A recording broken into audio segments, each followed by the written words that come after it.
Assalamualaikum warahmatullahi wabarakatuh. Waalaikumsalam warahmatullahi wabarakatuh. Innal hamdalillah nahmaduhu wa nasta'inuhu wa nastaghfiruh wa na'udzu billahi min shururi anfusina wa sayyiati a'malina. May yahdihillahu fala mudilla lahu wa may yudlil fala hadiya lahu. Ashhadu an la ilaha illallah wahdahu la syarika lah wa ashhadu anna Muhammadan abduhu wa rasuluhu la nabiyya ba'dah. Allahumma salli wa sallim ala nabiyyina Muhammad wa ala alihi wa sahbihi ajma'in. Wa qala alaihi salatu wassalam kama ja'a fi sahihil Bukhari man yuridillahu bihi khairan yufaqihu fid din. Amma ba'd, ya ayyatuhal ummahat, a'azanallahu wa iyyakunna jami'an. Alhamdulillah pada pagi hari ini kita ketemu lagi. Ini pertemuan yang ke berapa ya? Mungkin udah ke-8 ya, ke-7 atau ke-8. Kita akan membahas supaya nggak kehilangan momen ya tentang fikih iktikaf ya, bagaimana kita memahami iktikaf. Karena kita hari ini sudah memasuki hari ke-17. Tidak lama lagi kita akan memasuki 10 hari terakhir bulan Ramadan, yang mana salah satu aktivitas ibadah unggulan yang dilakukan oleh Rasulullah alaihi salatu wassalam dan keluarganya, dan juga umumnya para salaf sejak masa sahabat, tabi'in dan tabi'ut tabi'in, adalah beriktikaf di masjid selama 10 hari 10 malam, atau kalau Ramadannya 29 hari, mereka selama 9 hari atau 9 malam.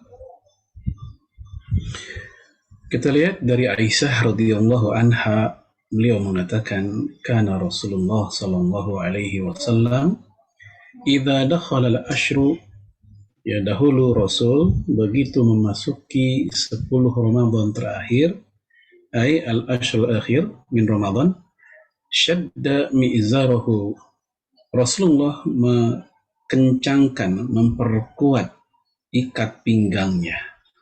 Ini bahasa majas dari semakin bersungguh-sungguh dalam ibadah.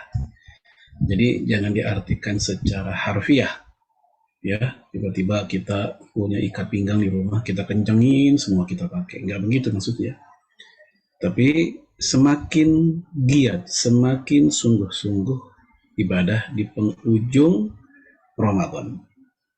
Wa ahya lailahu, dan Rasul pun menghidupkan malam-malam di penghujung Ramadan tersebut. Maksudnya menghidupkan adalah yaitu mengisinya dengan berbagai macam ketaatan di 10 malam terakhirnya. Wa aiqadha ahlahu, dan Rasul pun membangunkan, mengajak, mengingatkan istri-istrinya atau keluarganya. Karena ahal itu bisa berarti istri, bisa berarti keluarga. Nah, dari sini kita bisa tangkap ya bahwasanya Rasulullah tidak ingin ya ketaatan ini di ujung Ramadan hanya dilakukan oleh dirinya saja. Dia ingin keluarganya juga melakukan. Ini bagian dari pengamalan ku anfusakum wa ahlikum nara. Jagalah dirimu dan keluargamu dari api neraka. Dan ini memang lebih pada tanggung jawab suami, karena kataku di situ untuk kaum laki-laki, kaum ayah. Kalau buat perempuan, ibu-ibu, kuni ya. Namun sekarang justru kebanyakan kalau di pergaulan kita ya, kalau ada apa-apa anak nakal, itu yang disalahin adalah ibunya. Padahal ayah yang punya peran besar untuk ya mendidik, membina dan seterusnya terhadap anak dan istrinya. Ali bin Abi Thalib mengatakan, yaitu adibuhum thumma allimuhum, didiklah olehmu anak dan istrimu, yaitu dengan adab dan juga ilmu. Lalu Umar bin Khattab mengatakan, ta'addabu thumma ta'allamu, ya beradablah kamu lalu kemudian berilmulah. Nah ini dari sinilah ya para pendidik zaman modern pun juga mengatakan bahwa pendidikan karakter yang merupakan konversi dari pendidikan adab itu didahulukan dibanding sekedar kemampuan yang sifatnya kognitif, keilmuan, hafal, ya nalar itu juga penting, tetapi adab itu diutamakan. Baik ya, ini bagaimana Rasulullah alaihi salatu wassalam sprint di ujung-ujung Ramadan. Karena ibarat apa istilahnya bulan promo, kalau ada mall promo dan promo itu mau berakhir, nah itu biasanya pengunjung semakin padat. Karena mereka nggak mau kehilangan momen bulan promo tersebut. Kalau di awal-awal biasanya ya masih ibarat motor masih gigi satu lah, belum kencang-kencang amat gitu. Nah, Ramadan yang merupakan bulan besar-besaran ampunan Allah, pemaafan Allah, rahmat Allah, dan lain-lain, harusnya juga demikian dalam pikiran seorang mukmin. Ya dia di hari-hari menjelang ujung Ramadan ya semakin kuat. Tapi ternyata dan faktanya justru di malam ke-15, 16, 17 dan seterusnya kita bisa melihat bahkan mungkin merasakan sendiri justru hal itu nggak terjadi di negeri kita. Ya, malah masjid yang tadinya ramai menjadi berkurang. Malah ada yang sudah berkurangnya jauh. Ada juga yang masih bertahan, alhamdulillah. Kita bandingkan misalnya dengan orang-orang yang hari ini sedang di Haramain, Mekah dan Madinah.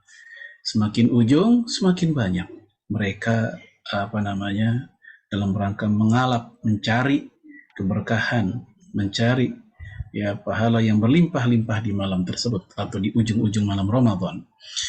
Nah, jemaah sekalian, a'azzanallahu wa iyyakum, maka kita pun harusnya juga seperti itu. Jangan sampai kita justru semakin kendor menjelang finish. Kalau orang lari maraton, biasanya itu ketika awal lari itu pelan karena untuk menyimpan tenaga. Menjelang finish justru mereka akan sprint ya supaya ya mendapatkan jam atau waktu lebih baik dari lawan-lawannya.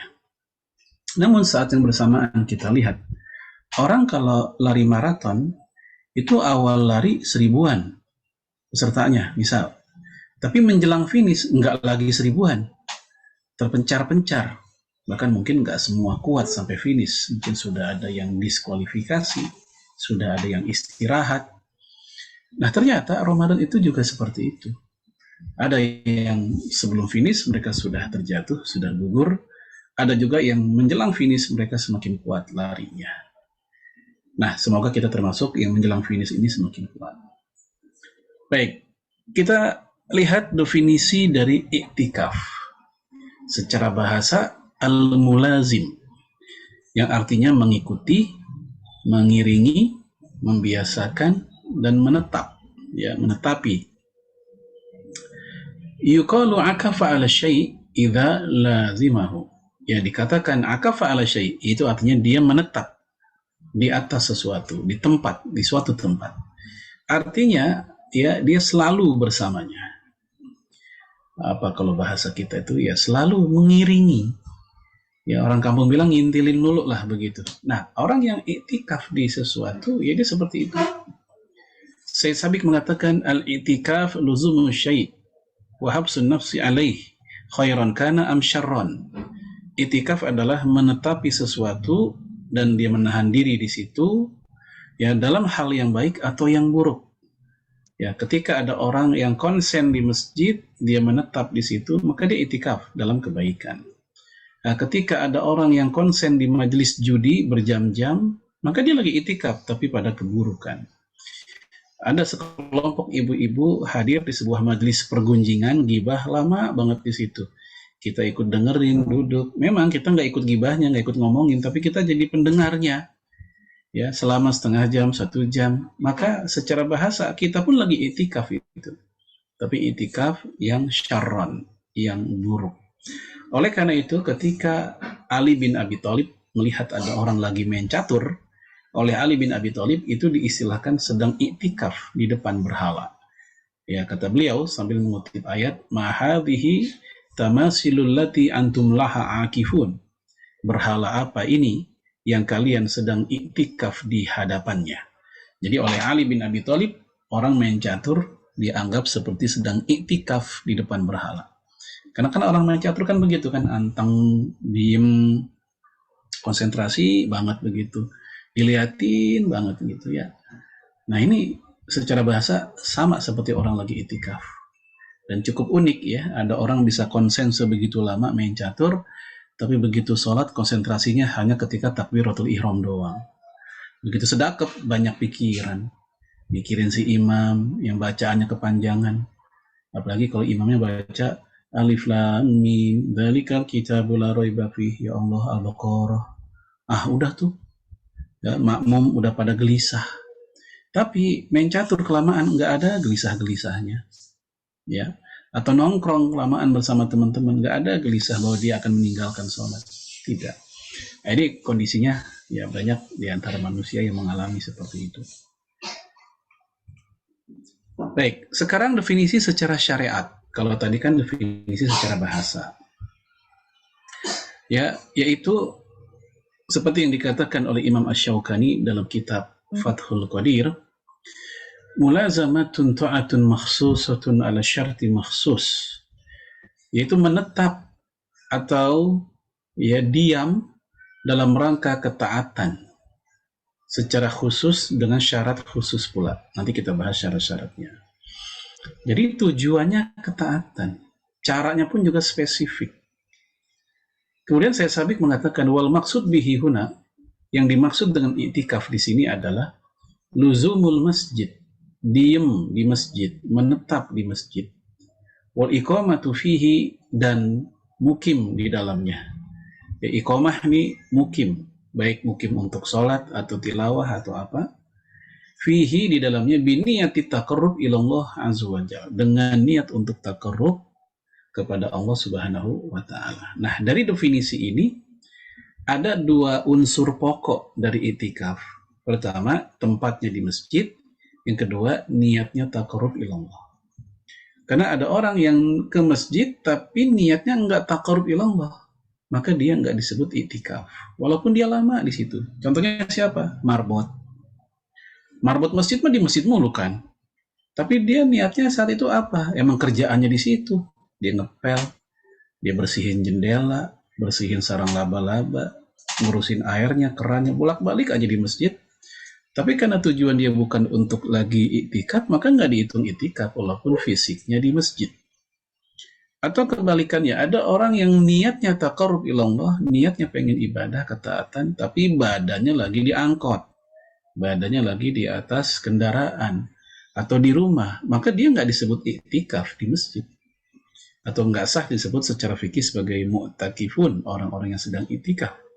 Yang lebih tepat ya dia sedang beribadah aja tapi di rumah begitu. Nah, ini dua unsur pokok yang ada di dalam i'tikaf. Kemudian dalil-dalil i'tikaf. Pertama, dalam Al-Qur'an, wala tubashiruhunna wa antum aakifuna fil masajid. Dan janganlah kalian mencampuri mereka, maksudnya istri, sedangkan kalian sedang iktikaf di masjid. Nah, ayat ini menunjukkan informasi keberadaan iktikaf atau syariat iktikaf. Adapun dalam sunnah, dari Aisyah radhiyallahu anha, anna Nabiya sallallahu alaihi wasallam kana, dahulu Rasulullah ya'takiful ashrul awakhir, beriktikaf di 10 hari terakhir min Ramadan, di bulan Ramadan, hatta tawaffahullah, sampai Allah wafatkan dia. Nah, ini menunjukkan budaya i'tikaf oleh Rasulullah itu nggak pernah ditinggalkan sedikit pun semenjak i'tikaf disyariatkan sampai Rasul wafat. Jadi terus-terusan dia i'tikaf. Bahkan di tahun terakhir Rasulullah hidup di dunia, tahun beliau diwafatkan, beliau i'tikafnya bukan 10 hari tapi sampai 20 hari. Ya, nanti kita lihat keterangannya. Summa i'takafa azwajuhu min ba'di. Kemudian setelah Rasul wafat, istri-istrinya pun iktikaf juga setelahnya. Nah, ini menunjukkan kaum wanita iktikaf pun juga sunnah. Jadi kesunahan iktikaf itu bukan hanya untuk kaum bapak-bapak, kaum laki-laki, wanita, ibu-ibu, yang gadis dan dewasa pun silahkan untuk iktikaf. Namun nanti terikat oleh syarat. Ya, apa syaratnya? Nanti kita bahas. Ijma. Dan ijma merupakan salah satu dasar. Dan ini sudah kita bahas dulu pertemuan pertama 7 bulan lalu. Waqad ajma'al ulama ala annahu masyru'un. Ya, para ulama telah ijma bahwa iktikaf itu disyariatkan. Faqad kana Nabi alaihi salatu wassalam ya'takifu fi kulli Ramadan 10 ayyam. Rasulullah beriktikaf di setiap bulan Ramadan selama 10 hari. Nah, kalau di kita rata-rata banyak iktikafnya enggak 10 hari, pada ya sesempatnya, sebisanya, semampunya. Ada yang sehari, ada yang setengah hari, ada yang bisa 2 hari, 3 hari, ada juga yang cuma 3 jam. Udah gitu ngobrol doang lagi di masjid, nggak iktikaf, nggak ibadah. Maka hati-hati nanti kalau kita iktikaf, usahakan kasih waktu untuk diri kita berduaan bersama Allah Subhanahu wa Ta'ala. Baik berduaan lewat Quran, kita dialog dengan kalamullah, kita berduaan dengan zikir, kita berduaan dengan zikir pagi petangnya. Mungkin kita bisa WA ke suami, ke istri atau ke anak, jangan ganggu dulu ya aku sedang iktikaf, misalnya gitu. Ya, diizin dulu tetap.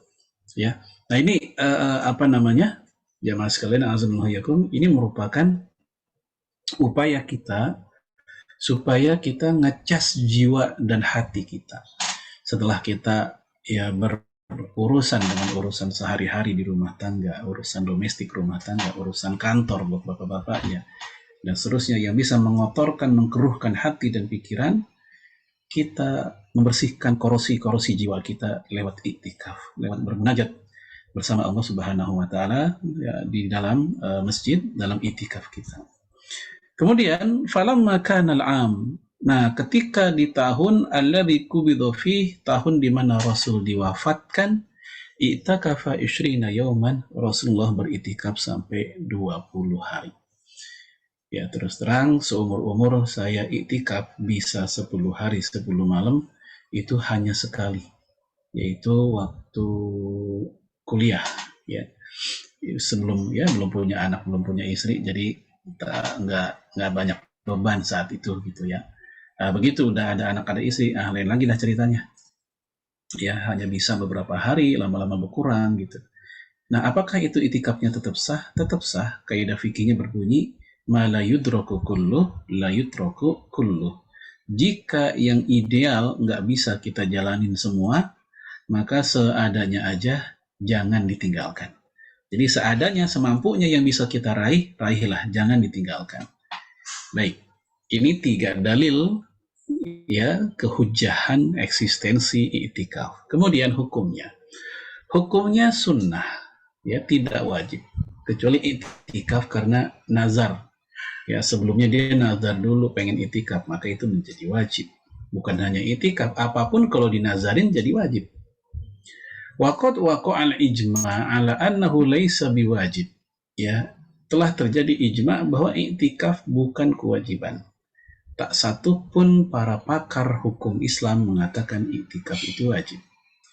Wa ala annahu la yakun illa fi masjid, dan mereka juga ijma' bahwa iktikaf itu tidak sah kecuali di masjid. Ya. Namun nanti kita lihat untuk ibu-ibu ada pandangan lain, sudut pandang yang lain dari mazhab Hanafi, bahwa bagi mereka, buat wanita lebih utama iktikafnya di musola rumahnya. Kalau di rumah kita punya space, ruangan atau tempat yang biasa kita pakai buat sholat, maka disitulah tempat iktikafnya kaum wanita dalam mazhab Hanafi. Tapi mayoritas mengatakan sama kayak kaum laki-laki, yaitu di masjid. Ya. Nah, ini untuk macam-macam iktikaf. Ya, al-iktikaf yang qasimu ila masnun wa ila wajib. Iktikaf itu terbagi menjadi sunnah dan wajib. Fal masnun ma tata'a bihi al-muslim taqarruban ila Allah. Yang sunnah adalah itu aktivitas iktikaf yang didasari oleh rela hati seorang muslim, atau itu sukarela atau rela hati, ya, dalam rangka taqarrub ilallah, maka itu sunnah. Ya, kemudian wa talaban li thawabihi, dan juga dalam rangka mencari pahala. Wa iktida bir rasul salawatullah wassalamuhu alaih, dan juga dalam rangka ngikutin sunnah rasul, maka ini sunnah. Wa ta'akkadu dzalik fil ashril awakhir min Ramadan lima taqaddam, dan ini yang sunnah ini itu ditekankan lagi kita lakukan di 10 hari terakhir Ramadan. Wal i'tikaf al wajib, adapun i'tikaf yang wajib, ma'au jabahul mar'u ala nafsih, yaitu seseorang yang memang mewajibkan untuk dirinya sendiri. Lewat apa? Ima bin nadril mutlak, ya, baik lewat nazar yang mutlak. Misal contoh ayakul, orang yang berkata lillahi ala an a'takifa kadza. Yes, saya ingin i'tikaf karena Allah sekian hari. Itu namanya nazar mutlak. Nazar nggak nyebutin jika aku sembuh maka aku akan i'tikaf. Itu namanya nazar muqayyad. Ya, atau nazar mu'allaq. Kalau nazar mutlak itu nazar yang nggak disebabkan oleh target-target tertentu. Sekedar ingin rencana kebaikan saja, itu nazar mutlak. Ini sunnah. Saya ingin sholat di Masjid Istiqlal. Saya ingin sholat 2 hari 2 malam. Sholat sholat malam sekian hari misalnya. Itu namanya nazar mutlak.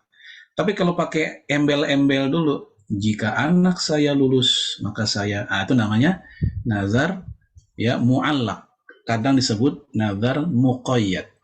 Ya, kaqaulihi insyafahallah maridi, seperti orang yang berkata, jika Allah sembuhkan penyakitku, la'atakifanna kadza, saya akan iktikaf ya sekian hari. Maka ini menjadi wajib. Ya, man nazara ayyuti Allah falyuti'hu. Ini hadisnya Sahih Bukhari. Siapa yang bernazar ingin mentaati Allah, maka taatilah. Jadi yang tadinya sunnah jadi wajib gara-gara dinazarin. Ini namanya nazar yang wajib, kayak begitu. Baik, ini hukum tentang nazar. Itikafnya. Kemudian keutamaan, fadilahnya apa, benefitnya apa sih? Ya, ternyata tidak ada hadis yang sahih, yang hasan, yang menceritakan barang siapa yang itikaf maka dia begini-begini. Kan biasanya gitu tuh. Kalau keutamaan ya. Man shoma Ramadan imanan wa ihtisaban ghufira lahu ma taqaddama min dzambi. Itu namanya hadis tentang keutamaan. Siapa yang puasa Ramadan maka diampuni dosa-dosa yang lalu, kalau dia tujuannya karena iman dan ihtisab. Man qama Ramadan imanan wa ihtisaban ghufira lahu ma taqaddama min dzambi. Siapa yang qiyam Ramadan, yaitu tarawih, ya, karena iman, karena ihtisab itu mencari ridha Allah, maka akan Allah ampuni dosa-dosa yang lalu. Nah, itu namanya fadilah, keutamaan. Tapi untuk itikaf tidak ada hadis yang menceritakan apa keutamaannya, gimana pahalanya. Maka lihat yang bawah, qala Abu Daud berkata, qultu li Ahmad rahimahullah, aku bertanya kepada Imam Ahmad bin Hanbal, ya, ta'rif fi fadl itikaf syai'an, kamu tahu nggak, ya, Anda tahu nggak hadis tentang itikaf, keutamaan hadis tentang itikaf? Kata Imam Ahmad, la, tidak. Illa syai'an dhaifan. Ada sih, tapi yang dhaif, yang lemah. Nah, pertanyaan kita akan muncul, lah kalau gitu itikaf apa keutamaannya? Rasulullah tidak cerita, cukup dari perbuatannya saja.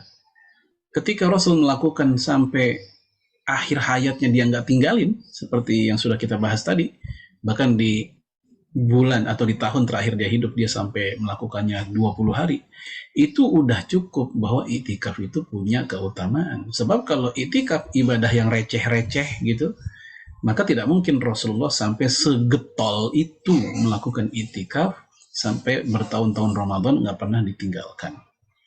Jadi Bapak Ibu sekalian, a'azzanallahu wa iyyakum, ketiadaan keutamaan, ketiadaan dalil tentang keutamaan itu tidak bermakna ketiadaan eksistensi ibadahnya. Gitu. Walaupun tidak ada dalil keutamaan itikaf, tapi itikaf tetap sunnah. Sama kayak kurban, hadis-hadis tentang keutamaan kurban itu kan nggak ada yang sahih. Ya, sebagaimana yang dikatakan oleh para ulama hadis, Imam Ibnul Arabi, ya Syekh Abdurrahman Al-Mubarakafuri dan lain-lain mengatakan nggak ada yang sahih. Tapi kenapa orang melakukannya? Karena itu sunnah yang udah jelas, di Quran juga diceritain, di hadis juga banyak. Tapi tentang keutamaan-keutamaannya memang tidak disebutkan. Ada, tapi dhaif bahkan palsu. Seperti orang yang berkurban dapat pahala sebanyak jumlah bulu kambing yang dia kurbankan. Kan kita pernah dengar tuh, itu hadis juga nggak sahih. Atau itu hewan akan kita tunggangi pada hari kiamat nanti. Ini juga tidak sahih dan sudah cukup terkenal ini hadis di masyarakat, tapi dia tidak kuat. Ya. Nah, namun kita lihat kedhaifan hadisnya tidak bermakna kehilangan eksistensi ibadah tersebut. Nah, sama dengan iktikaf ini. Kemudian kita masuk khusus buat ibu-ibu, iktikafnya kaum wanita. Tadi ini hadis sudah kita baca bahwa di masa Rasul setelah wafat, ya thumma i'takafa azwajuhu min ba'di. Lalu istri-istri Rasul pun i'tikaf setelah itu. Nah, ada syarat ya, kita anggap syarat lah. Seorang wanita atau sekelompok wanita untuk i'tikaf. Hadis ini dikasih komentar oleh penyusun kitab Qiyam Ramadan, Syekh Al-Albani rahimahullah. Wa fihi dalilun ala jawazi i'tikaf an-nisa aidan. Dalam hadis ini terdapat dalil bolehnya i'tikaf bagi wanita juga. Wala syakka anna dzalik muqayyad bi idni awliyaihinna bidzalik. Namun tidak ragu lagi kebolehan i'tikaf ini terikat, muqayyad, terikat oleh apa? Oleh izin kepada para walinya. Kalau dia masih gadis, belum ada suami, izin sama bapaknya. Kalau dia udah punya suami, jelas izin sama lakinya, sama suaminya. Bang, saya mau itikaf ya, mau nyobain. Seumur-umur belum pernah itikaf. Ya, kata lakinya, silahkan. Ya, tapi jangan lupa ya, sama kewajiban dan tugas-tugas di rumah, beres. Nah, suami udah ngizinin, silahkan. Dan lebih baik lagi, lebih bagus lagi kalau kita itikaf sama keluarga. Bang, itikaf yuk, di mana? Ya, cari masjid yang nyaman deh, yang enak suasananya. Ya, bagaimana kalau masjid oke, kita ke sana. Ajak anak. Ya, syahdu dan nikmat kalau kita itikaf bareng ya anak, bareng suami, bareng istri begitu. Kemudian wa amnul fitnah. Ini syarat kedua, aman dari fitnah. Apa maksudnya? Aman dari kemungkinan baik gangguan orang jahat atau ya mata laki-laki. Karena begini, yang namanya iktikaf itu kan idealnya memang bermalam sampai nginep. Makanya jangan kaget di beberapa masjid, kayak model dulu saya pernah lihat di Atin tuh, waktu saya dapat tugas ngisi kajian di sana, itu ada ibu-ibu bawa dispenser, ya anaknya sambil nyeret-nyeret kasur tipis, udah kayak pindahan rumah dah, ya dispenser bawa kasur kan begitu. Baik, ya karena memang bermalam, maka tempatnya itu tempat yang kondusif, istilahnya di sini amnul fitnah, aman dari fitnah, wal khalwah, dan khalwat ma'rijal bersama kaum laki-laki. Lil adillatil katsira fi dzalik, karena dalilnya banyak ya tentang hal itu, dan juga kaidah fikih darul mafasid muqaddamun ala jalbil masalih. Menolak kerusakan lebih diutamakan dibanding mengambil maslahat. Ya, jangan sampai gara-gara itikaf malah muncul mudarat yang lain. Nah, dulu para kaum wanita di masa Rasul, termasuk istri Rasulullah, itu kalau lagi itikaf mereka bawa tenda, bikin kemah supaya mereka bisa ada di dalamnya dan bisa lebih privat begitu dalam bermunajat kepada Allah di dalamnya. Kalau di masjid di kita sekarang mungkin modelnya macam-macam, ada yang pakai hijab ya, dan disitulah tempat kaum wanita. Ada juga mungkin dibagi menjadi tingkat atas, tingkat bawah, buat bapak-bapak di bawah, buat ibu-ibu di atas. Lalu pagar tangga itu mungkin ditutup pakai hijab biar ibu lebih safe ya, ibu-ibu lebih aman di atas. Nah, untuk masjid yang tidak safe, tidak aman untuk itikaf, tidak kondusif, maka emang lebih baik tidak usah. Ya, kita cari yang mungkin lebih nyaman untuk itikaf. Baik, ini untuk itikafnya kaum wanita. Kemudian kita masuk pada syarat-syarat itikaf. Wishtaratu fil mu'takif ayyakunna musliman. Ini jelas. Syarat bagi orang yang beritikaf adalah hendaknya dia seorang muslim.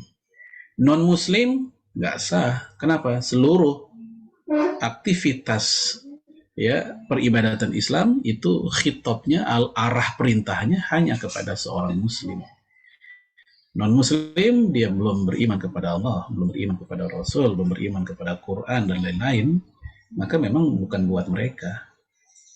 Dan ditambah lagi seorang muslim masuk ke masjid itu ranah debatable para ulama. Ya, para ulama umumnya membolehkan, tetapi dengan syarat harus izin dengan pemimpin. Ya, kalau sekarang mungkin pemimpin itu kita coba konversi ya kayak ketua DKM lah.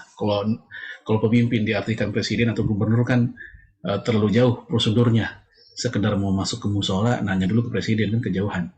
Ya paling nggak pemimpin adalah ketua DKM, ngizinin nggak nih dan non-muslim mau masuk ke masjid. Ya ada perlu sesuatu misalnya. Ya kalau nggak diizinin tidak. Ya dahulu Rasul mengizinkan Bani Najran, Nasrani Bani Najran masuk ke masjid. Nah itu menjadi dalil kata Imam Ibnu Qayyim bolehnya non-muslim masuk ke masjid, namun dengan syarat atas izin ya waliul amr, pemimpin muslim. Syarat kedua mumayyizan. Dia sudah mumayyiz, sudah mampu membedakan salah benar baik buruk. Nah, ini mumayyiz secara umur berapa? Mayoritas ulama mengatakan usia mumayyiz itu usia 7 tahun. Lebih. 7 tahun dan lebih. Nah, buat mereka ya sudah masuk syarat iktikaf. Kemudian bagaimana dengan bocah umur 2, 3, 5, 6 gitu? Ya kalau konteksnya untuk mendidik, untuk membiasakan agar mereka cinta masjid, silahkan. Yang penting diurus, yang penting diatur dan dikendalikan dikala mereka yang membuat gaduh di dalam masjid. Ya kenapa sih umur 7 tahun jadi patokan? Dalilnya dari mana? Yaitu dari pertama hadis dari Amr bin Salamah, hadis Bukhari. Ya, Amr bin Salamah pernah menjadi imam sholat bersama orang dewasa saat itu usia beliau masih 7 tahun. Ya, kemudian juga Rasul mengatakan marru auladakum bisolah, perintahkanlah anak-anak kalian untuk sholat di usia berapa? Di usia 7 tahun. Nah dari situlah usia 7 tahun diambil patokan oleh mayoritas ulama sebagai usia istilahnya mumayyiz. Ya. Yang ketiga, tahiran minal janabah wal haid wan nifas, suci dari junub, haid dan nifas, sehingga orang yang lagi junub dia tidak boleh iktikaf, baik laki-laki maupun perempuan, baik junub karena faktor hubungan atau junub karena faktor ihtilam, mimpi basah. Haid dan nifas juga termasuk ya yang tidak masuk syarat keabsahan, kebolehan untuk iktikaf. Sehingga fala yahsihu min kafir, tidak sah dari orang kafir. Ya, wala sobi, kemudian anak kecil, ghairi mumayyiz, yang belum mumayyiz tadi. Wala junub, orang yang junub tidak sah. Wala haid, orang haid tidak sah. Wala nufasa, orang-orang yang lagi nifas juga tidak sah. Nah ini syaratnya. Baik. Sekarang kita masuk pada rukun-rukun iktikaf, arkanahu. Ya arkanuhu hakikatul iktikaf al-mukthu fil masjid biniyati taqarrub ila Allah taala. Hakikat beriktikaf adalah al-mukthu, ya berdiam di masjid dengan niat taqarrub ila Allah.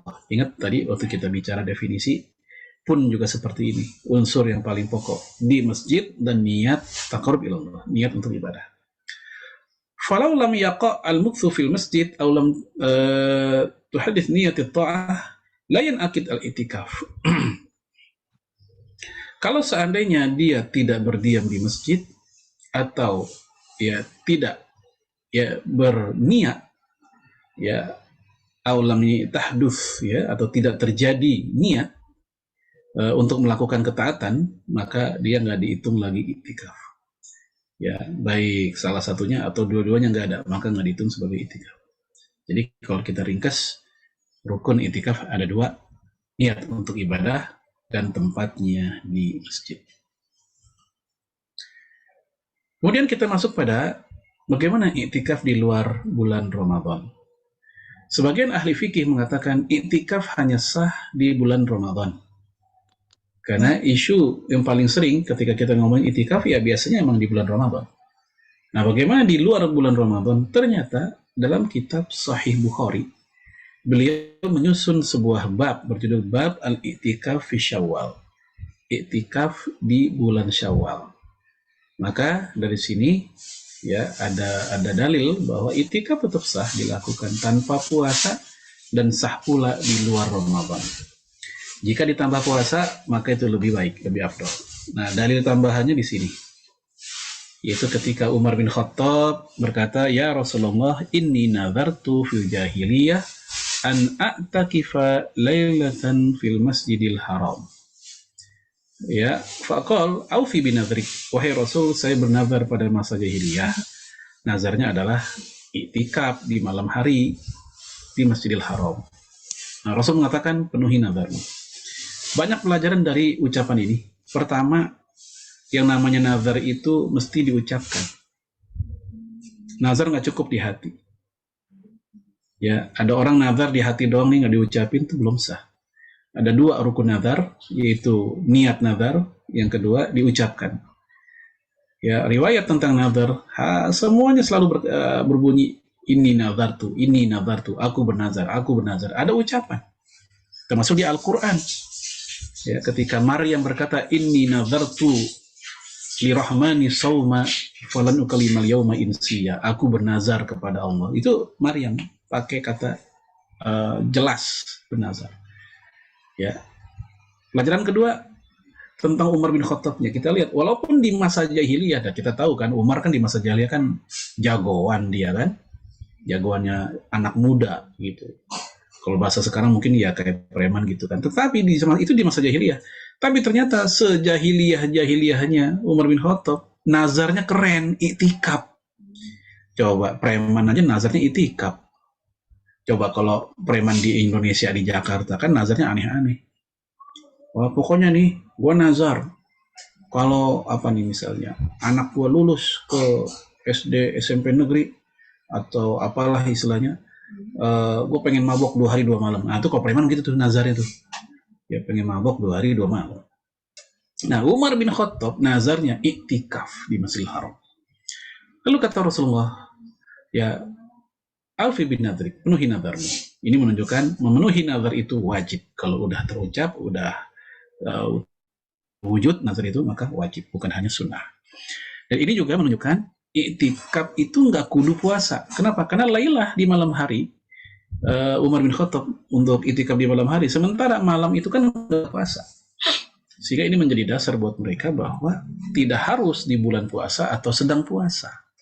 Walaupun kalau pakai puasa itu lebih baik. Nah itu. Namun saya sudah sebutkan terjadi perbedaan pendapat. Ya, lihat yang bawah ini. Ya, bahwasanya ada sebagian ulama ya, yang mengatakan i'tikaf itu nggak sah kalau tanpa puasa. Ya, di kalangan sahabat seperti Aisyah, Ibnu Umar, Ibnu Abbas, ya, Sa'id bin Al-Musayyib, menantunya Abu Hurairah, Urwah bin Zubair, Az-Zuhri, Al-Auza'i, Malik, dan Abu Hanifah. Sementara Ali bin Abi Thalib, Ibnu Mas'ud, Hasan al-Basri, Imam Syafi'i mengatakan bahwa yang namanya i'tikaf tidak harus pakai puasa. Ya. Fafi amara Rasulullah alaihi salatu fafi amri Rasulullah alaihi salatu wasalam lahu bil wafa'i bin nadri dalilun ala anna shauma laisa syartan fi sihatil i'tikaf. Ya, di dalam perintah Rasulullah ini ya untuk memenuhi nazar tersebut itu menjadi dalil bahwa berpuasa bukan syarat sahnya i'tikaf. Id annahu la yasihha siyam fil lail, karena memang nggak sah yang namanya berpuasa di malam hari. Nah, saya pribadi lebih cenderung ikut pendapat yang bilang bahwa i'tikaf tetap sah walaupun bukan di bulan puasa. Ya, berdasarkan hadis ini. Kemudian hanya di masjid. Ya, ajma al-fuqaha ala annahu la yasih lirajul. Ya, para ulama telah ijma tidak sah bagi kaum laki-laki ayyatakifa illa fil masjid, untuk i'tikaf kecuali hanya di masjid. Dalilnya wa antum akifuna fil masajid, karena secara letterlock Allah bilang akifun, ya orang-orang yang lagi i'tikaf ya fil masjid, enggak yang lain. Lianna Nabiya sallallahu alaihi wasallam lam ya'takif illa fi masjid, dan di dalam sejarah pun Rasul i'tikafnya juga di masjid. Wa amal mar'ah, adapun untuk kaum wanita, Faqad dhahabal jumhur, mayoritas mengatakan ila annaha karrajul, bahwa wanita sama kayak laki-laki. La yasihu an ta'takifa ila fil masjid, mereka nggak sah kecuali kalau di masjid. Ma adalah Hanafiyah, kecuali menurut mazhab Hanafi. Fa innahum yaqulun, mereka mengatakan innaha ta'takif fi masjid baitiha, wanita kalau itikaf di musola rumahnya aja. Yang saya bilang tadi tuh, ya, ruangan atau tempat sholat yang biasa kita pakai di rumah. Li'annahu huwa maudhi sholatiha, karena itu kan tempat sholatnya dia. Artinya gini, kalau wanita sholat aja lebih dianjurin di rumah, padahal sholat hanya 10 menit lah, potensi fitnahnya lebih sedikit dibanding itikaf yang bisa berjam-jam berhari-hari.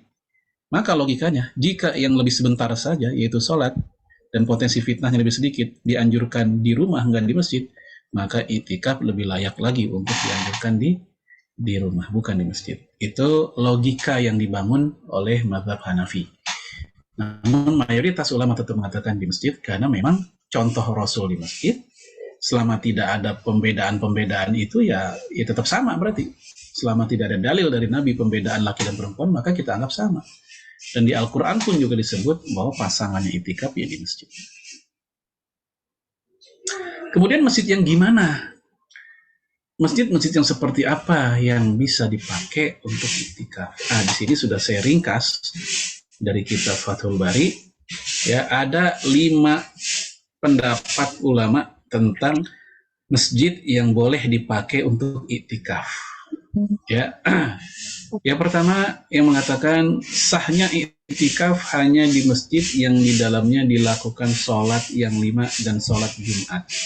Istilahnya masjid jami. Masjid jami adalah masjid yang dipakai buat sholat 5 waktu dan sholat Jumat. Ya, ini pendapat Abu Hanifah, Ahmad, Abu Thawr, dan Malik. Dengan kata lain, pendapat ini melarang itikaf di langgar, surau, ya musola lah istilah lainnya gitu. Pendapat kedua, itikaf itu sah dilakukan di semua masjid, termasuk masjid yang enggak dipakai buat sholat Jumat. Istilah lainnya masjid ghairu jami, yaitu surau, musola itu juga sah. Ini pendapat Imam Syafi'i, Imam Daud, dan ini pendapat mayoritas ulama. Nah, oleh karena itu, sahnya iktikaf di masjid non-jami yang hanya dipakai buat sholat 5 waktu, seperti di musola-musola kita, itu pun juga menunjukkan keringanan buat sebagian orang yang bisa jadi masjidnya jauh, tapi dia lebih dekat dengan musolanya. Ya. Dalilnya adalah karena Allah sebut wa antum akifuna fil masajid, kalian itikaf di masjid-masjid. Di ayat ini nggak disebutin masjid apa, pokoknya yang namanya masjid. Ya, mau jami, mau ghairu jami, itu hanyalah istilah. Pokoknya tempat orang sujud. Masjid tadi tempat orang sujud. Diambil dari kata isim maf'ul masjud, tempat sujud. Tapi karena di Al-Quran tidak ada kata masjid, adanya masjid, maka masjidlah yang menjadi patokan. Ya, karena kaidah bahasa Arab harus ngikut Quran, karena bahasa Al-Quran bahasa Arab yang terbaik. Jangan dibalik, bahasa Quran harus ngikutin kaidah bahasa Arab. Kemudian Imam Bukhari membuat bab berjudul Bab al-i'tikaf fi asl awahir wal i'tikaf fi masajid kulliha, di seluruh masjid. Maka Imam Bukhari termasuk yang berpendapat bahwa boleh di semua masjid, baik jami atau non-jami. Yang ketiga, pendapat yang mengatakan i'tikaf hanya sah di 3 masjid doang. Masjidil Haram, Masjid Nabawi, dan Masjid Al-Aqsa. Yang keempat, yang mengatakan hanya masjid di Mekah dan Madinah saja, Haramain. Yang kelima, hanya di Madinah saja, ya, yang lain tidak boleh. Dia ada 5 pendapat seperti itu. Nah, di antara 5 pendapat ini, pendapat yang kedua, ini pendapat mayoritas, ini pendapat yang paling banyak dipakai oleh banyak ulama, termasuk di zaman kita sekarang. Tab itu tentang standar masjid yang bisa dipakai buat itikaf. Akhirnya pendapat umumnya ulama adalah semua masjid yang selama itu dipakai buat sholat, ya walaupun nggak dipakai buat sholat Jumat, itu tetap sah untuk dijadikan tempat itikaf. Ya, ini tambahan saja, hadis tidak sah itikaf kecuali 3 masjid. Ya, ini statusnya dhaif kata Syekh Utsaimin, sementara Syekh Al-Albani mengatakan sahih. Ya, namun makna hadis ini tidak membatasi ya 3 tadi. Ya, nah ini contoh maksud dari tidak sah itikaf kecuali 3 masjid. Maksudnya adalah tidak sempurna. Ya, bukan tidak sah. La itikaf kamilan. Itikafnya tidak sesempurna yang itikaf di Masjidil Haram, Masjid Nabawi, dan Masjid Al-Aqsa. Jadi bukan menunjukkan tidak sah. Sama kayak firman hadis la imana liman la amanata lahu wala dina liman la ahdalahu. Ya, tidak beriman orang yang tidak menjaga amanah. Maknanya kan bukan kafir. Maksudnya kurang sempurna iman orang yang kurang amanah. Waladina, dan tidak beragama. Maksudnya bukan kafir, tapi kurang sempurna agamanya bagi orang yang tidak menepati janjinya. Maka hadis tadi pun yang tentang tidak ada itikaf kecuali 3 masjid, artinya tidak sempurna itikaf kecuali 3 masjid itu. Kemudian batasan masjid apa? Karena ketika orang itikaf, dia keluar masjid, maka itikafnya sudah teranulir, sudah batal. Nah, saat kita di masjid, apa sih batasan akhir, ujung, atau luar dari masjid? Para ulama berbeda pendapat tentang batasan masjid, namun yang dinilai lebih kuat oleh Imam Ibnu Hajar dan mazhab Syafi'i adalah bagian apa saja yang masih bersambung dengan masjid, masih nyambung dia. Entah lantainya, entah temboknya, ya terasnya, maka dia masjid.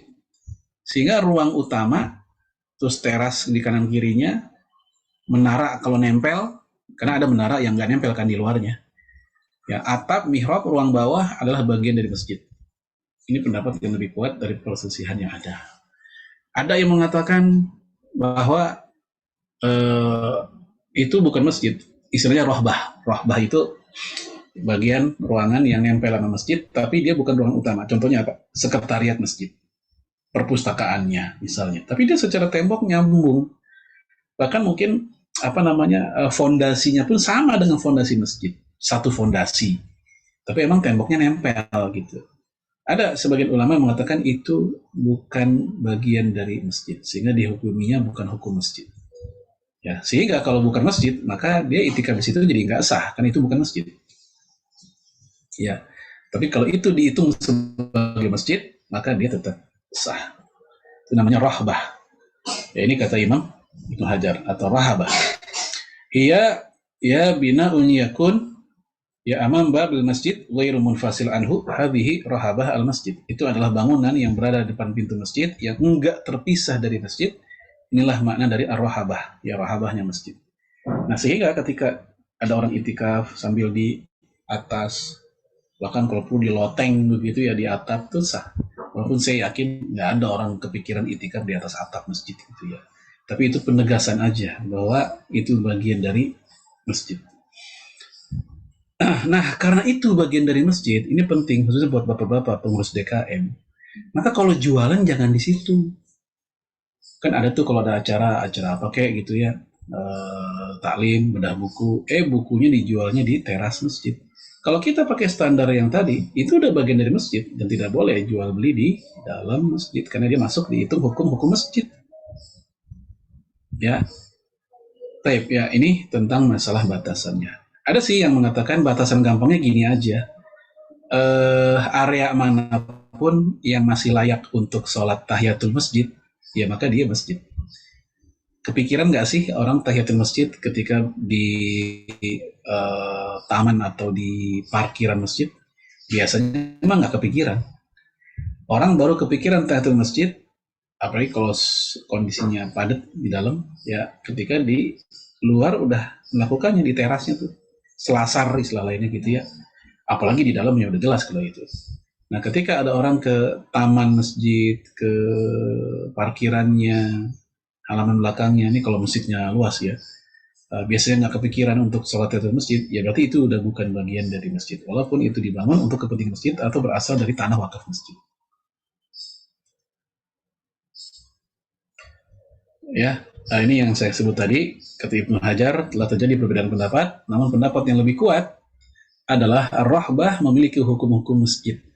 Rahbah tadi, ya entah sekretariat, aula atau apa yang masih nyambung ya secara bangunan, lantai, temboknya atau fondasinya dengan masjid, maka dia juga masjid dan sah iktikaf di dalamnya. Baik, Sekarang kita masuk aktivitas ya yang dibolehkan terjadi selama kita iktikaf. Yang pertama, tahu dia melepas keluarga yang mengantar. Ya, misal ibu-ibu nganterin suaminya iktikaf. Nganterin apa keperluannya lah, entah makanannya, entah pakaiannya gitu. Nah, ketika mau pulang, ya suaminya nganter hingga sampai misalnya depan masjid. Maka taudi kayak gini dibolehkan karena Rasul pernah melakukan terhadap Sofiyah. Tapi pengantarannya hanya sampai di situ saja. Ya, jangan sampai rumah, itu bukannya nganter, memang pulang. Ya, itikaf di Masjid Atin, rumah di Lebak Bulus, dekat sekolah, ya Al-Azhar misalnya. Lalu sama suaminya dianterin, itu bukan lagi keluar masjid, itu memang nganterin pulang, dia udah pulang. Jadi sekedar nganterin depan aja. Yang kedua, menyisir dan mencukur rambut sebagaimana yang Aisyah lakukan terhadap Nabi di saat Nabi sedang iktikaf. Keluar untuk memenuhi hajat manusiawi, kalau ini jelas, ya. Yang keempat, makan dan minum dan tidur ketika iktikaf di masjid. Karena memang tempatnya di situ, ya otomatis kita makan minum di situ. Yang penting rapi-rapi aja, jangan sampai ya bikin kotor. Kemudian mencuci pakaian, membersihkan najis dan perbuatan lain yang tidak mungkin dilakukan di masjid, boleh dia untuk keluar. Ya. Kemudian para ulama berselisih pendapat tentang kebolehan menjenguk orang sakit. Lagi iktikaf, WA masuk, ya teman kita sakit, tetangga kita sakit, saudara kita sakit, ya atau ada yang meninggal, antar jenazah. Nah, apakah ini batal iktikafnya atau tidak ketika dia keluar? Ya, sebagian mengatakan batal karena udah keluar dari masjid. Sebagian mengatakan boleh karena itu hakikatnya perpindahan dari satu ibadah ke ibadah yang lain. Karena itu juga bagian dari ibadah. Tapi bagaimana perilaku Rasul dan para sahabat? Ya khususnya para sahabat. Para sahabat itu ketika lagi musim iktikaf, walaupun ada orang yang sedang sakit atau meninggal, mereka sampai-sampai tetap iktikaf. Kecuali memang nggak ada yang ngurus, maka mereka akan keluar. Kalau ada yang mengcover dari yang lain, entah keluarganya, entah para remaja, maka mereka tetap untuk beriktikaf. Baik, ini tentang hal-hal yang dibolehkan. Pembatal-pembatalnya. Yang pertama, sengaja keluar masjid tanpa ada keperluan walau sebentar. Ya, apalagi lama, main futsal. Ya, saya ingat tahun berapa tuh, 99 atau tahun 2000. 2000 mungkin. Lagi iktikaf, totonya diinformasikan mau ada aksi di Monas memprotes pembantaian kaum muslimin di Ambon tahun 99-2000. Mungkin sebagian ibu-ibu ada yang ingat kita ngumpul di Monas saat itu sambil menggunakan ikat kepala, ya 2.120 Al-Baqarah 120. Ya, saat lagi musim itikaf saat itu, lagi 10 hari terakhir dan kita keluar. Ya setelah baca koran tentang pembantaian di daerah, saya lupa apakah di daerah Tual, salah satu daerah di Maluku kalau nggak salah. Itu yang sampai wafat sampai ribuan. Nah itu kita aksi. Nah lagi itikaf. Nah kalau kayak gini udah batal itikafnya. Tapi bagaimana untuk ini? Ya udah balik lagi dan kita memperbaharui niat untuk itikaf lagi. Pas balik lagi. Ya kemudian yang kedua yang juga batal murtad. Kok ini jelas? Ini mah bukan hanya batal itikaf, batal semuanya ini. Ya, batal amal solehnya, terhapus amal solehnya, ini juga termasuk udah. Ya walaupun bagi saya ini agak unik. Kok itikaf malah murtad? Orang kan itikaf semakin soleh, ini malah murtad. Ya, tetapi ada di dalam rentetan pembatal itikaf itu ditulis oleh para ahli fikih. Yang ketiga hilang akal. Ya, lagi itikaf pikunnya kambuh. Kakek-kakek itikaf pikunnya kambuh. Nggak bisa bedain pagi siang sore, nggak bisa bedain jam buka jam sahur. Nah ini batal. Atau junun, gila, ini juga batal. Ya, kemudian mabuk, jelas. Lalu jima hubungan suami istri, ini juga jelas pembatal. Nah, Kemudian kita mau tahu aktivitas apa yang mesti kita jaga banget ketika itikaf. Hendaknya para mu'takifin memanfaatkan waktu itikaf untuk aktivitas ketaatan. Baik baca Quran, zikir, buat yang punya target tilawah, pengen hatam, itu momen yang sangat bagus itu, karena kita lagi sedang meluang waktu berduaan dengan Allah, dengan kalamullahnya di masjid. Ya udah, kejar target itikaf, target hatam saat itikaf. Kemudian berzikir dengan doa-doa yang ma'thur, mau pagi, mau petang, atau setiap waktu silakan. Muhasabah, salat sunnah mutlak, boleh saja diselingi dengan kajian ilmu, karena kajian ilmu juga bagian dari zikir. Jangan sering-sering, ya, karena ada masjid yang ngadain kajian di itikaf itu sampai sehari bisa 5 kali. Kajian subuh ada, kajian duha ada, kajian ba'da zuhur ada, kajian menjelang buka ada, itu udah 4. Ceramah terawih ada, kemudian ceramah lagi nanti habis terawih, kajian malamnya 6 sehari.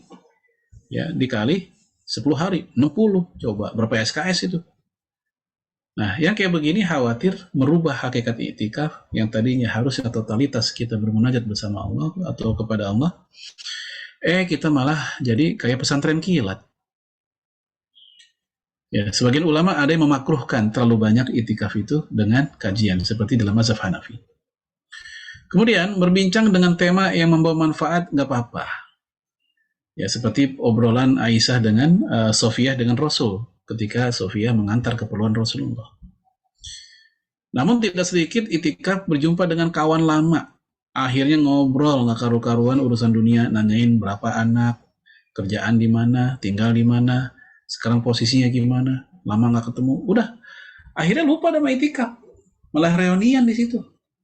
Maka kadang kalau itikaf lebih enak, lebih bagus di tempat yang kita terasing, karena kita nggak banyak orang kenal dan orang pun belum tentu kenal sama kita. Ya, termasuk juga yang sangat mungkin mencuri itikaf kita adalah HP, buka WA, medsos, atau kalau ibu-ibu ya buka Tokped, nyari kastengel, biji ketapang, kembang goyang, putri salju. Itu aja. Padahal maunya kita kan itikaf, ingin ingat akhirat, malah ingat ya dunianya. Kemudian keluar masuk tanpa hajat yang jelas, keluar masuk masjid, ya akhirnya membuat lalai dari aktivitas ketaatan. Sehingga itikafnya ya jadi kayak orang lagi ngeramein rumah sendiri, cuma beda tempat aja. Yang satu di rumah, yang satu di masjid.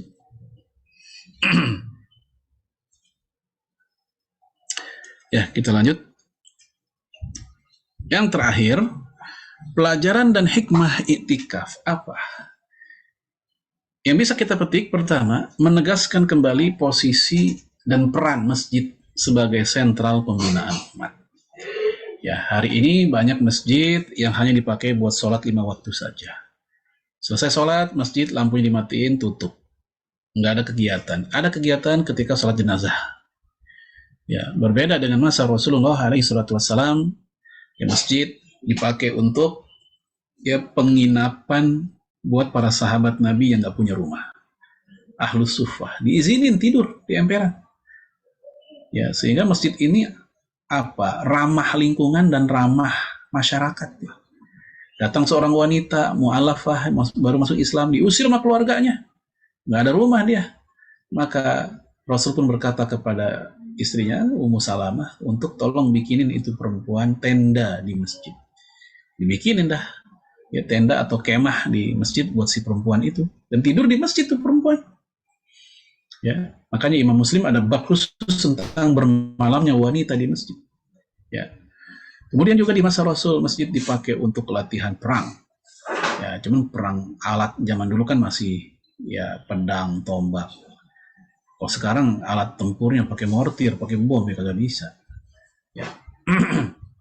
Di masjid pun Rasulullah pernah mendamaikan sengketa para sahabat. Para sahabat pernah ada yang sengketa urusan pribadi mereka, didamaikannya di masjid.